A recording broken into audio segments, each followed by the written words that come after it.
जो लगातार वर्तमान राजनीति, कितने संतुष्ट हैं आप इससे? देखिए, आज की परिस्थितियों में और देखा जाए तो राजनीति का स्तर काफ़ी गिरता जा रहा है और आज की जो परिस्थिति 21वीं शताब्दी में और आज के लोकतांत्रिक व्यवस्था में जिस प्रकार से पूर्ववर्ती सरकार द्वारा या जो वर्तमान में सरकार है इसने उनके द्वारा जो संविधान को तार-तार किया जा रहा है, लोगों की जो समस्या उन पर मूलभूत सुविधाओं पर कोई ध्यान नहीं दिया जा रहा है, इससे जो है जनता में काफ़ी आक्रोश है। और वर्तमान समय में देखेंगे आप कि किसानों का जो भी पिछले अगर 1 साल तक लगातार आंदोलन चला, उसके बाद आज की जो परिस्थितियाँ हैं ग्रामीण अंचलों में किसानी को लेकर, ना तो आज किसानों को खाद बीज मिल पा रहा है, ना तो सिंचाई मिल पा रही है, ना तो सही रूप से विद्युत आपूर्ति की व्यवस्था सुनिश्चित हो पा रही है। इन तमाम सारी व्यवस्थाओं के साथ साथ लोगों की जो 21वीं शताब्दी में अपेक्षाएँ थी, प्रोग्रेस बढ़ रहा है, वैज्ञानिक रीजन्स बढ़ रहे हैं, तो उस पर तमाम सारी परिस्थितियाँ हैं जिनसे लोग परेशान हैं और सरकार की ओर ध्यान लगाकर उनकी ओर उम्मीद की ओर सरकार की ओर उम्मीद लगाए हुए बैठे हुए हैं। सर, अब आप विधानसभा 236 से दावेदारी है समाजवादी पार्टी से, तो आपके 236 विधानसभा में कितना विकास हो चुका है अभी तक? देखिए, 236 से ज़रूर हमने आवेदन किया है और अगर माननीय राष्ट्रीय अध्यक्ष अखिलेश यादव जी का, पार्टी के नेताओं का, जिला पार्टी का आशीर्वाद मिलेगा तो निश्चित रूप से चुनावी समय उतरेंगे। लेकिन देखा जाए कि विगत 5 वर्षों से भारतीय जनता पार्टी की सरकार जब से उत्तर प्रदेश में आई तो इन्होंने केवल राम रहीम और पाकिस्तान मुसलमान के अलावा कभी कोई काम धरातल पर नहीं किया।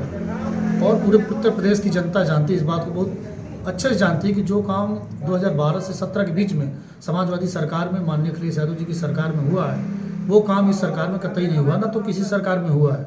माननीय अखिलेश जी के विचारों को, पार्टी के विचारों को और पार्टी द्वारा 5 वर्षों तक किए गए कार्यों और हमारे खुद के द्वारा विगत 11 वर्षों से आम जनमानस के लिए जो भी थोड़ा बहुत हमसे हो सकता है, हमेशा हमने हर व्यक्ति के सुख दुख में काम करने का प्रयास किया है। किसानों, मजदूरों, आदिवासियों, दलितों, शोषितों की, पीड़ितों की हमेशा हर लड़ाई को करने का काम किया है। 6 दिन भूख हड़ताल में बैठने वाले हम लोग हैं और हमेशा हमने लोगों की लड़ाई को आगे अभी तक लड़ा है और आगे भी अगर जनता का आशीर्वाद मिलेगा तो लड़ते रहेंगे। अभी 236 विधानसभा क्षेत्र में कितना विकास और कौन कौन से कार्य बाकी रह गए? देखिए, विधानसभा स्तर पर कहा जाए तो बहुत सारी चीज़ें की स्थापना अभी तक नहीं हुई है। हमारे मंत्री जी जरूर जो लोक निर्माण मंत्री थे और आज भी आप देखेंगे कि सड़कें गड्ढा मुक्त नहीं हुई हैं, पूरी तरह से खस्ता हाल हैं। इसके साथ साथ इन 5 वर्षों में किसान सर्वाधिक पीड़ित हुआ, किसान के साथ साथ नौजवान और युवा साथी भी हमारा पीड़ित हुआ। तो हम पूरी स्तर से चाहेंगे कि विधानसभा में लोगों को रोजगार के साथ साथ खेत को सिंचाई और जो संसाधन है उनकी व्यवस्था सुचारू रूप से कराई जाए। साथ ही ग्रामीण अंचलों में, गाँव में सड़क, बिजली, नाली के साथ साथ लोगों का जीवन स्तर कैसे ऊपर उभरे और लोगों को कैसे रोजगार मिले या और खेतों को पानी मिले, कैसे बीज मिले, खाद मिले, इन सब व्यवस्थाओं को सुनिश्चित करने के लिए पूरा प्रयास हमारे द्वारा किया जाएगा। और सरकार और हमारी चूँकि पार्टी अगर सरकार में आती है, माननीय अखिलेश यादव जी मुखिया बनते हैं, तो निश्चित रूप से उत्तर प्रदेश नई ऊंचाइयों तक पहुँचेगा और विकास के नए आयाम खुलेंगे। किन किन मुद्दों के साथ आप चुनावी मैदान कर रहे हैं? देखिए, चुनाव आयाम में जरूर हमने आवेदन किया है। माननीय राष्ट्रीय अध्यक्ष जी का अगर आशीर्वाद मिलता है, जनता जनार्दन का आशीर्वाद मिलेगा, जनता की चाह होगी तो जरूर जनता के बीच में उतरेंगे। लेकिन आपके चैनल के माध्यम से हम आश्वस्त करना चाहते हैं कि हमारी कोई राजनीतिक पृष्ठभूमि नहीं थी। एक किसान परिवार से हम लोग बिलोंग रखने वाले लोग हैं। 2011 से जब मैं BA फर्स्ट ईयर का छात्र था तब हमने 4 दिन तक भूख हड़ताल किया था और अपने क्षेत्र की समस्याओं को लेकर जिला प्रशासन पर पूर्ण रूप से कार्रवाई के लिए 4 दिन तक भूख हड़ताल किया था। इस तरह के तमाम सारे जन आंदोलन हमने किए और लोगों के हित की लड़ाई के लड़ने के लिए हम किसी से डरते नहीं हैं। चाहे प्रशासन रहा हो, चाहे सरकार रही हो, जहां जनता की आवाज़ दबाई जाएगी, जहां पर जनता की जो मांग नहीं पूरी की जाएगी, हम जनता जनार्दन के साथ आगे बढ़कर उनकी समस्याओं को उठाएंगे। और हम केवल अगर किसी को सबसे बड़ा मानते हो तो जनता जनार्दन की अदालत है, जो उनका निर्णय होगा वही हमें स्वीकार होगा। अगर आशीर्वाद मिलेगा, जनता जनार्दन की इच्छा होगी, पार्टी का आशीर्वाद मिलेगा, माननीय अखिलेश जी का आशीर्वाद मिलेगा, तो जरूर चुनावी समर में उतरना चाहेंगे। क्षेत्र की ऐसी कोई समस्या बताइए जिसे सभी परेशान हैं और मौजूदा विधायक ध्यान नहीं दिए? देखिए, क्षेत्र क्या उत्तर प्रदेश की भी सबसे बड़ी समस्या रही जो गौशालाएं थी, जो अन्ना पशु थे, उनकी एक बहुत बड़ी समस्या थी। और जनपद चित्रकूट में सबसे पहले मैं देखता हूँ बड़ा दुख भी होता है कि यहाँ पे सबसे ज़्यादा अगर सुचारू रूप से जो सबसे ज़्यादा अव्यवस्था है वो है अस्पतालों की। आप देखेंगे जिला अस्पताल में इतना ज़्यादा, मतलब आप यकीन नहीं मानेंगे, क्योंकि आप खुद जो है बहुत अच्छे से जो जिला अस्पताल की समस्याओं को उठाते रहे हैं। आप देखेंगे कि इधर 3-4 वर्षों में पूरी खस्ता हाल हो गई है, ना तो डॉक्टर सुनते, पूरी तरह से प्राइवेट प्रैक्टिस चल रही है और वहाँ पे 10-20 लोग दलाल हैं जो निश्चित रूप से कहीं ना कहीं कुछ नेताओं के जो है भरोसे पर अपने उछलते कूदते रहते हैं, दलाली करते हैं।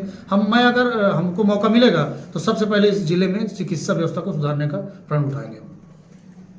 इस समय लगातार आप देखा जाए तो बताते हैं कि आपके मौजूदा विधायक ने क्राइम को खत्म कर दिया, क्या लगता है? नहीं, ऐसा तो नहीं, क्राइम लगातार उसी तरह हो रहा है और क्राइम में कोई मौजूदा विधायक जी ने नहीं खत्म किया है। और जो लेकिन ये था, जरूर था कि जब समाजवादी सरकार थी तो लोगों को न्याय मिलता था, लोगों की थानों में सुनी जाती थी। आज जो है बहुत ज़्यादा थानों में नहीं सुनी जाती है। समाजवादी सरकार में जरूर जो है, चाहे डायल 100 पुलिस की रही बात हो या जो भी बात रही हो, एक जात पर जरूर आरोप लोगों ने लगाया। लेकिन Akhilesh Yadav ji the best man of Uttar Pradesh की पॉलिसी विकास के लिए। अगर कोई व्यक्ति विकास कर सकता है, उत्तर प्रदेश को नए ऊंचाइयों तक ले जा सकता है, आयाम पर ले जा सकता है, तो वो केवल और केवल माननीय अखिलेश यादव जी हैं। जनता यदि आपको मौका देती है और आप विधायक बन जाते हैं तो क्षेत्र के लिए सबसे पहले काम क्या करेंगे? देखिए, सबसे पहले तो समाजवादी पार्टी मौका देती है कि नहीं देती है सवाल है। राष्ट्रीय अध्यक्ष जी का और प्रदेश अध्यक्ष जी, माननीय जिला अध्यक्ष जी का अगर सबका आशीर्वाद मिला, पार्टी के प्रत्येक कार्यकर्ताओं का, जनता का आशीर्वाद मिला, तो निश्चित रूप से विगत 5 वर्षों में जो काम होगा वो एक नज़ीर बनेगा, ऐसी में आशा और विश्वास दिलाते हैं। और जनता जनार्दन, चूँकि आप यहाँ पर देखा जाता है कि जो लोग, कुछ लोग बन भी गए विधायक, उसके बाद भी 5 साल उनका आता पता नहीं चलता है, हार गए जीत गए, वो जब चुनाव आता है, जब चुनावी समर में कूदते हैं। तो यहाँ की जो परिस्थितियाँ, चूँकि हमारी जो परवरिश है, जो हमने राजनीति में कदम रखा, बिना जातिवाद को हटाकर, जातिवाद को दरकिनार करके हमने हमेशा लोगों की सेवा की है। और आपके माध्यम से हम आशा और विश्वास दिलाते हैं कि हम बिना जातिवाद किए लोगों की जनभावनाओं के साथ, लोगों की, जनता की भलाई के लिए, उनके सुख दुख में हमेशा साथ खड़े रहेंगे। और इस जनपद के साथ साथ विधानसभा के लिए जो भी हमसे हो पाएगा, तो यकीन मानिए कि जो काम अगर हमको मौका मिलेगा करेगा, आज तक हुआ नहीं होगा, इतनी हम आपको उम्मीद दिलाना चाहते हैं, आपसे को भरोसा दिलाना चाहते हैं। विधायक बनने के बाद आपका इस 236 विधानसभा क्षेत्र में विकास मॉडल क्या होगा? सवाल सबसे पहले इस बात का है कि जब पहले बन जाए, क्योंकि बहुत सारी चीज़ें दिमाग में हैं हमारे, और हम इसलिए बहुत सारी बातें नहीं बोलना चाहिए कि हम आने वाले समय में क्या होगा उसका निर्णय हमारी पार्टी करेगी। माननीय अखिलेश यादव जी करेंगे, नरेश उत्तम जी करेंगे, आदरणीय अनुज यादव जी करेंगे, पार्टी के वर्कर करेंगे। अगर मौका मिलता है तो बहुत सारे विजन हमारे दिमाग में हैं और हम जरूर चाहेंगे कि आपके चैनल के माध्यम से भी हम कहना चाहेंगे कि अगर हमको मौका मिलता है तो पूर्ण रूप से हम जनता की लड़ाई लड़ने का काम करेंगे और पूरी निष्ठा और ईमानदारी के साथ हम काम करेंगे। देखिए, जिले में आज दोबारा जिला पंचायत प्रतिनिधि हूँ, इसके पहले भी 2015 के चुनाव में इस जिले में सर्वाधिक मतों से विजयी होने का जनता ने हमें आशीर्वाद दिया था, 2500 वोटों से मैं जीता था। 2021 में हमारी सीट अनुसूचित जाति के लिए रिजर्व हुई, करबी से चुनाव लड़ने आए। बहुत सारे लोगों ने चाहा कि जिला पंचायत न बने, पहले सीट हमारी जनरल थी, उसको बैकवर्ड महिला में कन्वर्ट किया गया, भाभी को चुनाव लड़ाया गया, जिस पर जनता ने रिकॉर्ड मतों से 11,000 मतों से अधिक मतों से विजयी बनाने का काम किया। इस चैनल के माध्यम से मैं उस भरतपुर और अकबरपुर की जनता के साथ साथ पूरे जिले की जनमानस को बहुत बहुत बधाई, धन्यवाद देता हूं। और आप जानते भी होंगे कि जो दलगत राजनीति रही है, जो भी हमने हमेशा लोगों के हितों के लिए काम किया है और जिला पंचायत समिति जहाँ भी रही हो, हमने भ्रष्टाचार को या जो परिस्थितियाँ चलती हमने कतई नहीं। अभी मैं आपके चैनल के माध्यम से बताना चाहूँगा कि इस वर्ष अभी टेंडर लगे हैं, लगभग 22-25 करोड़ के टेंडर लगे हैं। और अभी तक वार्ड नंबर 12 अकबरपुर में, जहाँ से श्रीमती अनुराधा देवी जिला पंचायत सदस्य निर्वाचित हुई हैं, जिला पंचायत द्वारा केवल 12 या 13 लाख के काम स्वीकृत किया गया है, बाकी सबको 50 लाख ऊपर के काम दिए गए हैं। लेकिन अकबरपुर वार्ड की जनता के साथ संतोला व्यवहार किया गया है, जा रहा है। श्रीमती अनुराधा देवी के जो प्रस्ताव थे उन पर एक भी काम नहीं किया गया, केवल एक काम 12-13 लाख का किया गया। तो चूंकि हम अभी इसलिए नहीं बोलना चाहते कि चूंकि विधानसभा चुनाव आने का समय है, जनता उसका जवाब देगी।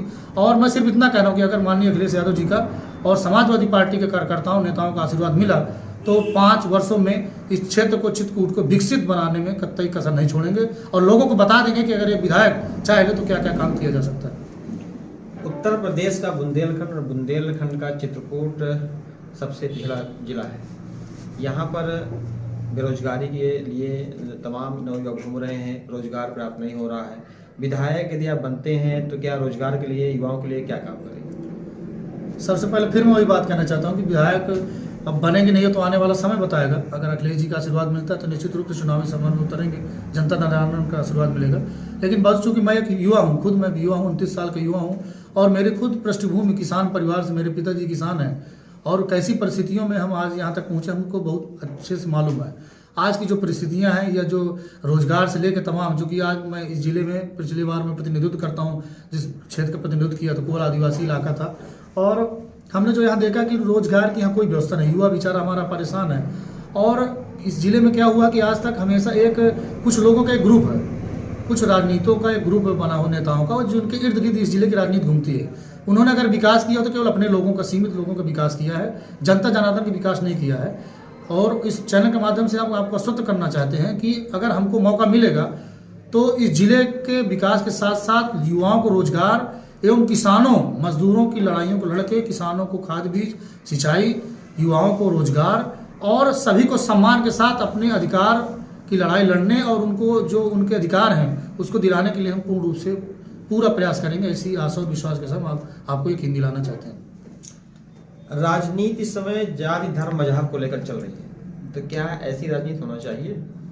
देखिए, जो लोग जाति धर्म मजहब की राजनीति करते हैं वो संकीर्ण मानसिकता के लोग होते हैं और निश्चित रूप से मैं इनकार नहीं करता हूँ। आज की परिस्थितियों में कहीं ना कहीं जाति विवाद का और बोलबाला है, लेकिन वो तुच्छ टाइप के लोग जो ओछी राजनीति करते हैं वो ऐसे लोग करते हैं। अभी मैं आपको उदाहरण देना चाहूँगा आपके चैनल के माध्यम से। लगभग 13,700 वोट कुछ श्रीमती अनुराधा देवी को मिले थे, और अगर जात की बात की जाए तो केवल 2,000 हम लोग हैं। तो हम लोगों ने जो बिना जात पात के भेदभाव के जो लोगों के लिए काम किया, जनता हमारे साथ थी। अभी मैं दोनों चुनाव लड़ा हूँ, ऐसा कोई वर्ग नहीं रहा होगा, ब्राह्मण से लेकर ब्राह्मण, ठाकुर, वैश्य, बनिया, कुर्मी, यादव, किसी भी वर्ग का, एससी बीसी जो भी वर्ग रहा होगा हमेशा मेरे साथ रहा। और मुझे ऐसा लगता है कि हमने हमेशा जातिवाद को साइड में रख के लोगों के लिए काम किया। हमने लोगों के लिए काम किया तो लोगों ने भी हमारी भरपूर मदद किया है। और इस चैनल के माध्यम से मैं आपका आश्वस्त करना चाहता हूँ कि यदि समाजवादी पार्टी का माननीय अखिलेश यादव जी का जनता जनार्दन का आशीर्वाद मुझे मिला तो आने वाले समय में चित्रकूट विधानसभा बुंदेलखंड के सबसे विकसित विधानसभा के रूप में जानी जाएगी। ये इस बात से मैं आप सभी को आश्वस्त करना चाहता हूँ।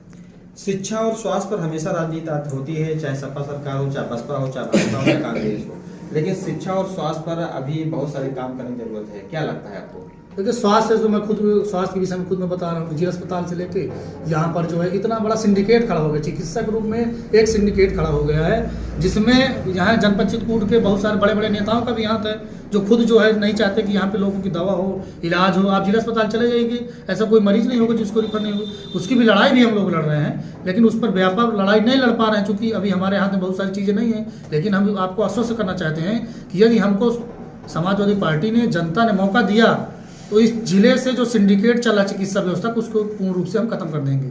और जो सरकार की योजना होगी जिला अस्पताल से लेकर सभी चिकित्सालयों में, उस व्यवस्था को सुचारू रूप से संचालित करने का हम पूरा प्रयास करेंगे और उसमें सफलता भी मिलेगी। इस जिले में पहले तो कोई आना नहीं चाहता कोई चिकित्सक, और आ जाता है तो कुछ इतने बड़े माफिया टाइप के लोग हैं कि उनको पूर्ण रूप से संरक्षण देते हैं। उनके जो है अस्पताल के बाद वो जाके उनके क्लिनिक चलाते हैं। तो ये जो शिक्षा और चिकित्सा का दोनों का व्यवसायीकरण कर दिया गया है, तो उसका आम जनमानस को लाभ नहीं मिल पा रहा है। आज जनता परेशान है, इसको हम सबको मिलकर बदलना होगा और इसकी व्यापक लड़ाई हमको मिलेंगे। अगर आशीर्वाद मिला तो इसको पूर्ण रूप से में खत्म कर देंगे हम लोग, और आम जनमानस को पूर्ण रूप से चिकित्सा शिक्षा मिलेगी, चिकित्सा सुविधा मिलेगी, और तमाम सारी जो सुविधाएं सरकार द्वारा मिलती है वो आम जनमानस को मिलेगी। इसके लिए पूर्ण लड़ाई हम लोग लड़ेंगे। हमारा एक लास्ट क्वेश्चन है सर। बात ये है कि इस समय चुनावी समर जारी है, सभी पार्टियां लगातार जाकर के चुनाव प्रचार में लगी हुई है, लेकिन सबसे बड़ी समस्या ये है कि सभी नेता जाते हैं और जनता से वादे करते हैं, वादे कभी पूर्ण नहीं होते। जनता वोट करती है, एक तो संतुष्ट होकर वोट करती है, दूसरी असंतुष्ट वोट करती है, क्योंकि वोट करना संवैधानिक अधिकार है। लेकिन उनको आशा होती है कि हमारे नेताजी आए हैं और जो वादे किए हैं वादे पूर्ण करेंगे। जनता सरकार को बदल भी देती है, लेकिन फिर भी वादे नहीं पूरे। क्या लगता है इसमें दोषी कौन? क्योंकि जनता तो जनार्दन है और लोकतांत्रिक व्यवस्था देश में प्रणाली लागू है। ऐसा नहीं है कि जनता की जो उम्मीदों पर खरा नहीं उतरता, जनता अगले 5 साल में उसको सबक सिखा भी देती है। कहीं ना कहीं जो आप बात कर रहे हैं मैं उससे सहमत हूँ, लेकिन हम लोग चूँकि राजनीतिक व्यक्ति नहीं है, मैं अपने आप को राजनीतिक नहीं समझता। हम तो सेवा पहले भी करते आ रहे हैं, आज भी सेवा कर रहे हैं, और जब तक इस शरीर में जान रहेगी हमेशा लोगों की जनभावनाओं की हम लोग हमेशा सेवा करते रहेंगे। और आपने देखा होगा पिछले 11 साल में हम लोगों ने हमेशा लोगों की लड़ाइयाँ लड़ी हैं, हम लोगों की सेवा की, और हमने कभी आज तक कभी कोई वादा नहीं, झूठा वादा नहीं किया। हमने हमेशा भी, मैं 2 चुनाव लड़ चुका हूँ जिला पंचायत का, आप वहाँ की जनता से पूछे, हमने कभी कोई वादा नहीं किया। हमने ये जरूर कहा कि हम जीते या ना जीते, जो हमारे बस में होगा, जो हमारे अधिकार क्षेत्र में होगा, जो हम आपकी लड़ाई लड़ पाएंगे उसको लड़ेंगे। और आपके चैनल से मैं पुनः आश्वस्त करना चाहता हूँ कि हम एक ऐसे व्यक्ति हैं कि हम किसी जात, हम हर जात धर्म समुदाय की सबकी जो है हम आस्था रखते हैं, हर धर्म में आस्था रखते हैं, और हम जनता की लड़ाई लड़ेंगे। जनता किसी जात की नहीं होती है, जनता की लड़ाई पहले भी लड़े आ रहे हैं और आगे भी जनता की लड़ाई लड़ेंगे। और जिले में जो भी ऐसे वर्ग जो अपेक्षित समाज से आते हैं, मैं चूंकि जातिवाद का नाम नहीं लेना चाहता हूं, लेकिन बहुत से ऐसे वर्ग हैं जिनको आज तक राजनीतिक हिस्सेदारी नहीं मिली है, जो आज भी निचले पायदान पर स्थित हैं, जिनको केवल और केवल वोट बैंक के रूप में यूज किया जाता है। तो हम आपके चैनल के माध्यम से आश्वस्त करना चाहते हैं कि अगर पार्टी ने हमको मौका दिया, माननीय अखिलेश यादव जी का आशीर्वाद मिला, माननीय नरेश उत्तम पटेल जी का आशीर्वाद मिला, माननीय अनुज यादव जी का आशीर्वाद मिला, माननीय और भी जो तुम्हारे समाजवादी पार्टी के कार्यकर्ता, अधिकारी, कार्यकर्ता और नेता हैं, उनका आशीर्वाद मिला, तो आश्वस्त करना चाहते हैं कि इस जिले में जो भी ऐसे समाज जो राजनीतिक रूप से अपेक्षित हैं, उनको समाज के मुख्य धारा में लाएंगे और उनको भी हक और बराबरी की दर्जा दिलाने का पूरा प्रयास करेंगे और दिलाएंगे। आज का मंच में आने के लिए आपका बहुत बहुत धन्यवाद।